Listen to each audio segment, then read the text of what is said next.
Bonjour à toutes, bonjour à tous, c'est Peter et bienvenue dans cette nouvelle vidéo pour WandaVision dont je vais faire le résumé de l'épisode 6 et la review spoiler de l'épisode 7.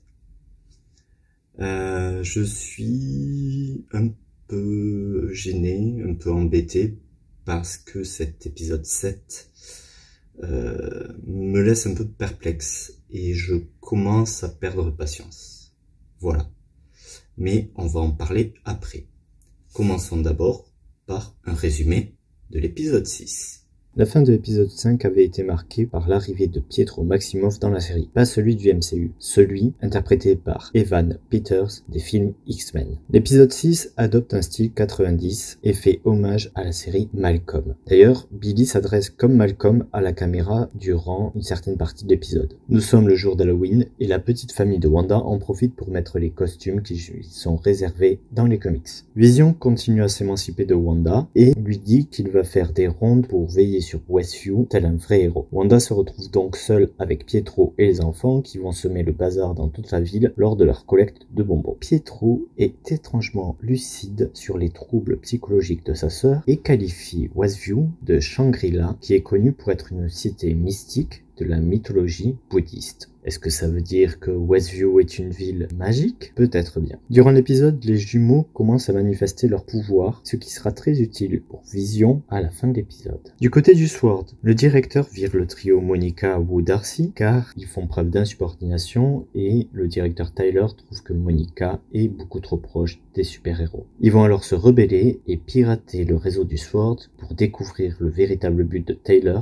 récupérer la Vision pour en faire une arme. Ils découvrent aussi que Monica est en pleine mutation depuis son passage et sa sortie de Westview. Alors, est-ce que Monica va devenir une super-héroïne avec des vrais super-pouvoirs? Oui, indubitablement, vous êtes chez Marvel. Darcy décide alors de rester pour glaner plus d'informations sur les projets de Tyler, pendant que Monica et Wu vont rejoindre la mystérieuse amie de Monica spécialisée dans l'aérospatiale. De son côté, Vision découvre que les habitants de Westview sont en état de veille lorsqu'ils ne sont pas utiles à Wanda. Il tombe alors sur Agnès déguisée en sorcière et la réveille pour en apprendre un peu plus sur ce qui se passe dans la ville. Finalement, il décide de traverser la barrière magique qui entoure Westview et là, c'est le drame. Le corps de Vision commence à se désagréger sous les yeux des agents du Sword et de Darcy, totalement impuissante. Billy alors entend les pensées de son père, désespéré, et part prévenir Wanda qui va étendre le rayon magique autour de Westview pour sauver son mari, encore une fois. La base du Sword et Darcy se retrouvent ainsi absorbés par la ville, et seul le directeur Taylor, quelques agents du Sword, Jimmy Woo et Monica se retrouvent être les rescapés de cette mésaventure.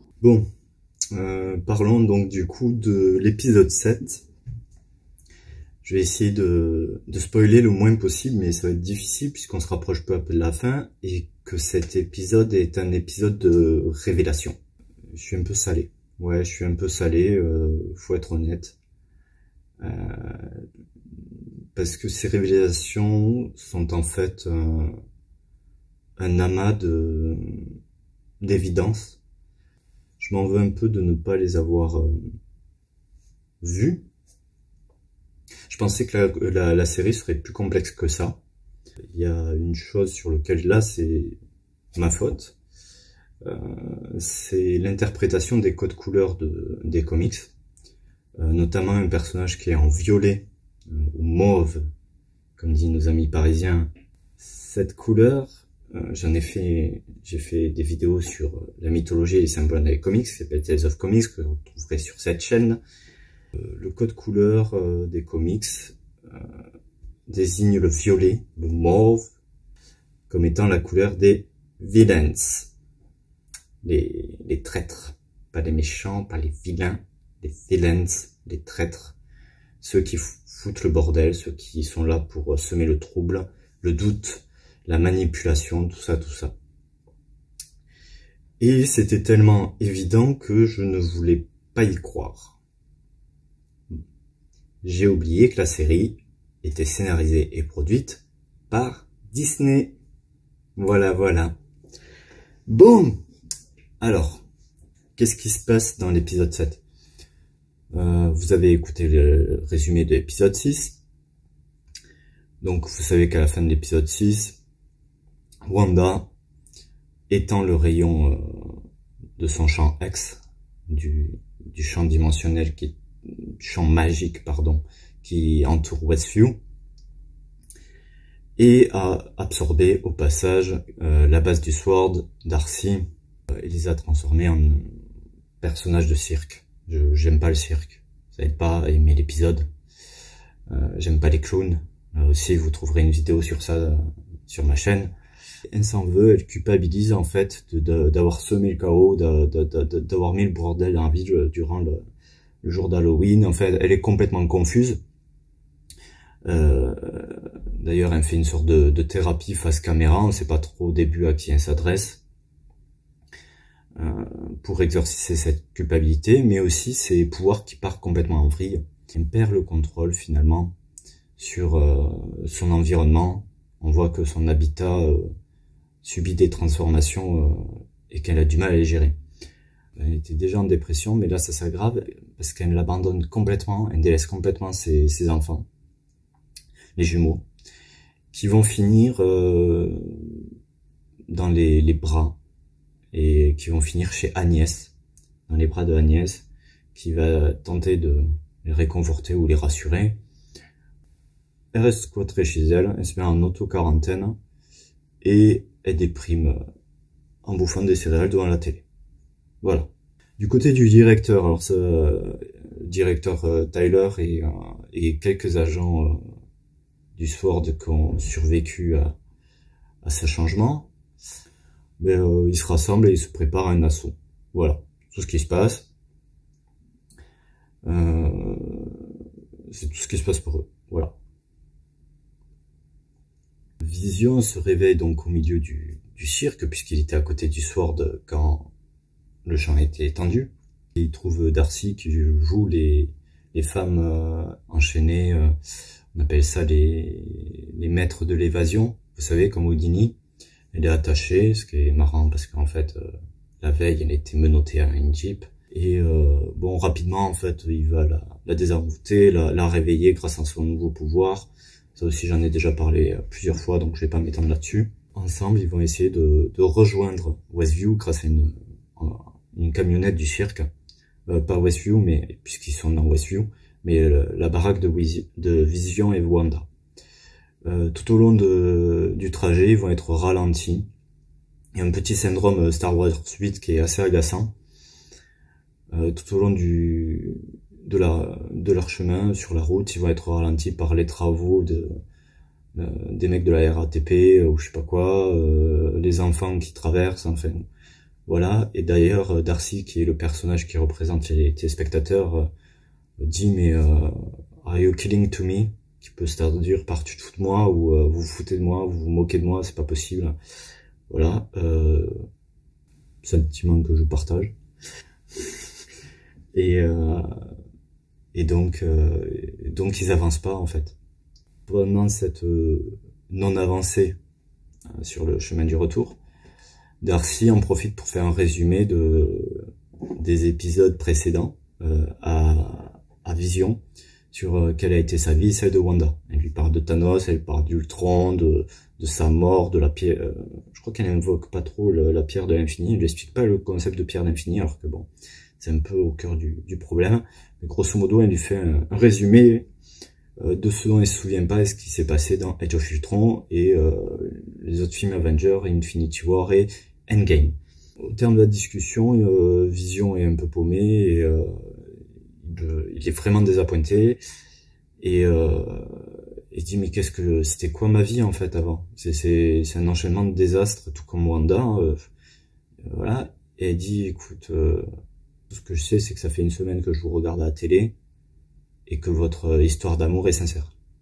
Moi on ressent que vous vous aimez vraiment. Voilà. Sur ce, il la plante, il passe à travers le toit de la camionnette et il décide de s'envoler pour partir directement de chez lui. On se demande pourquoi il a pas fait ça plus tôt et pourquoi il a pas pris Darcy avec lui. Voilà, un petit peu, quand je dis qu'il y a un syndrome Star Wars 8, voilà.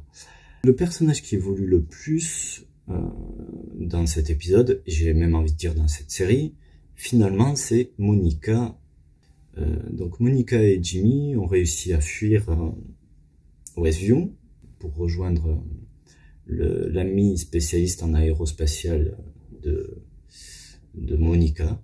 Elle va lui fournir donc une espèce de véhicule bélier, un rover, sûrement un rover lunaire, avec lequel elle va essayer, Monica va essayer de rentrer comme un bélier, comme un char d'assaut dans Westview pour traverser le champ dimensionnel de Wanda. Sauf que ça marche pas. Ça marche pas. Le char, le rover qui devait être préparé, immunisé, composé d'alliage spécial pour se protéger des rayons photons de je sais pas quoi, du champ de Wanda, commence à être contaminé.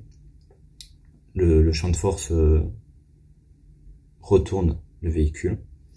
Monica arrive à sortir du rover avant d'être transformée, avant d'être absorbée. Elle décide de pénétrer dans Westview, mais sans équipement. Elle a une tenue de cosmonaute pour piloter le rover, mais là, elle décide de tout balancer, et elle y va comme ça, à la cool, et traverser le champ X, comme ça, à la zob. Voilà. C'est vraiment à la zob, j'ai envie de le dire. Et donc, elle le fait sans protection, et durant ce passage, en fait, c'est le moment où se déclenchent ses pouvoirs, en tout cas son premier pouvoir, qui va lui permettre de voir à travers les illusions que génère Westview. Alors, au niveau de code couleur, là aussi c'est intéressant. La couleur de Wanda est le rouge, et a priori le code couleur de Monica, c'est le bleu turquoise, comme vous voyez un peu en lumière là. Ça va être son code couleur, et ça lui donne une sorte d'immunité. Elle réagit comme un anticorps au pouvoir de Wanda, parce que le premier truc que fait Monica, qui est déterminée à résoudre cette situation de façon humaine, avec un dialogue, un pourparler, elle file chez Wanda, sauf que Wanda réagit très mal à l'en revoyant, et elle attaque quasiment instantanément. Wanda lui met sur le dos les missiles du drone qu'elle avait envoyé dans Westview, sauf que les missiles avaient été équipés par le directeur Taylor. Les mensonges de Monica. Alors Monica répond, attends, quand j'étais dans Westview, toutes les paroles que j'ai pu dire, elles venaient de toi. Donc si j'ai dit des mensonges, c'était les tiens. Moi, je ne mens pas. On voit quelqu'un quand même c'est pas une bénie, oui, c'est pas juste quelqu'un qui veut résoudre la situation gentiment. Elle a quand même du tempérament. Elle fait, calme-toi Wanda, t'es gentil, mais si t'as ta part dans tout ça, quoi. Monica est le véritable héros littéral de la série. Ça sert personne. Donc oui, il y a Vision, mais Vision est complètement paumée. La seule qui essaye vraiment de résoudre le problème, qui entre en action réelle et qui passe par-dessus les doutes, la peur, c'est Monica. La série s'appelle WandaVision, mais ce sont eux les personnages principaux, mais le héros, la personne qui va vraiment changer le cours des choses, c'est Monica. La rencontre Wanda-Monica se passe mal. Comme je disais, les pouvoirs de chacune s'annulent. Enfin, les pouvoirs de Monica agissent comme un anticorps sur ceux de Wanda. Et c'est là qu'arrive le troisième personnage. Ce troisième personnage, c'est Agnès. Donc, Agnès qui est spécifique par la couleur violette qu'elle porte sur ses tenues. Vous vous souvenez ce que j'ai dit en intro. Et donc Agnès va donc séparer les deux surhumaines sans pression. Et ça n'interpelle pas plus Wanda. Donc, elle embarque Wanda chez elle, et notre chère sorcière rouge, écarlate, commence à se rappeler d'un coup. Elle voit des assiettes de chips, de sandwich à confiture, des verres de lait, un dessin animé à la télé, et elle se rappelle que elle lui a confié les jumeaux, et elle lui dit ouais, ils sont où mes fils, quoi? C'est plus de la dépression, c'est plus de la démence, c'est les... Enfin, si, c'est de la démence, quoi. L'Alzheimer, quoi, Wanda. Voilà. Enfin bon. Et donc Agnès lui dit qu'il s'amuse à la cave. Oui. Bah oui. Ouais, deux gamins de 10 ans, il fait beau, euh, allons jouer dans une cave. Tu vois, on est...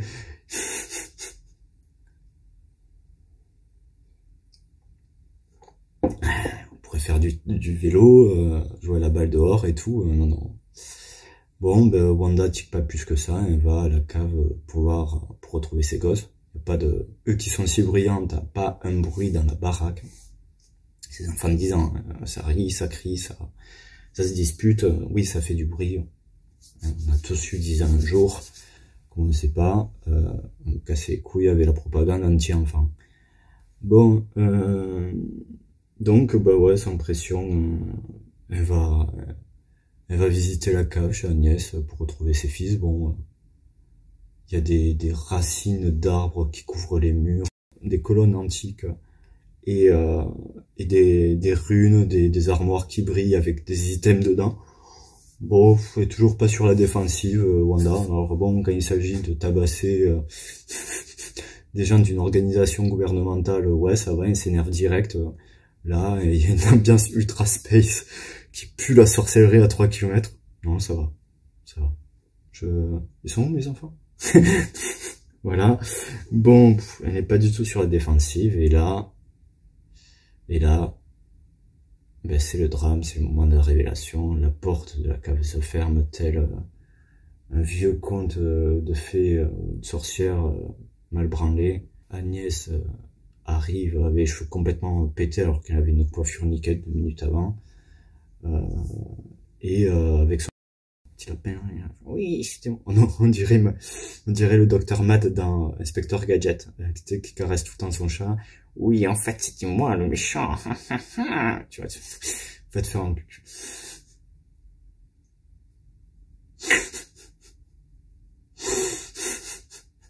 Bon, et donc, Agnès est une sorcière. Agnès est en fait Agatha Harkness. Et là démarre un générique qui compile tous les méfaits d'Agatha depuis le début de la série. Tout un tas de trucs, voilà, c'était Agatha. Voilà, c'était Agatha, c'était Agatha, c'était Agatha. Et donc, comme une grosse pentade, Wanda est tombée dans le piège et tombe sous le sortilège. Oui, puisque c'est aussi Agatha qui en fait transforme les gens, les habitants de Westview en zombies, c'est pas Wanda. Et donc, maintenant qu'elle a Wanda face à elle, elle lui fait le même petit sortilège. Et Wanda tombe définitivement sous la coupe et le contrôle d'Agatha, et on sait toujours pas où sont Billy et Tommy. Et fin, c'est Agatha la méchante. Voilà. Tout ça pour ça. Voilà. Je sais pas. Je commence à en avoir marre. Alors oui, la série a un côté original dans sa création, dans sa réalisation. Mais est-ce que ce serait une série à revoir? C'est la question. Est-ce que WandaVision va être une série qu'on aura envie de revoir? Je pense par exemple aux séries Marvel Netflix. La série Les 3 saisons d'Daredevil, je me les refaisais avec plaisir. WandaVision, à part nous offrir une historique, une compilation de l'historique de l'évolution des sitcoms, quel est l'intérêt de la série? Connaître les origines secrètes des pouvoirs de Monica? Un résumé en 2 phrases suffira dans le prochain film Captain Marvel. Revoir Vision.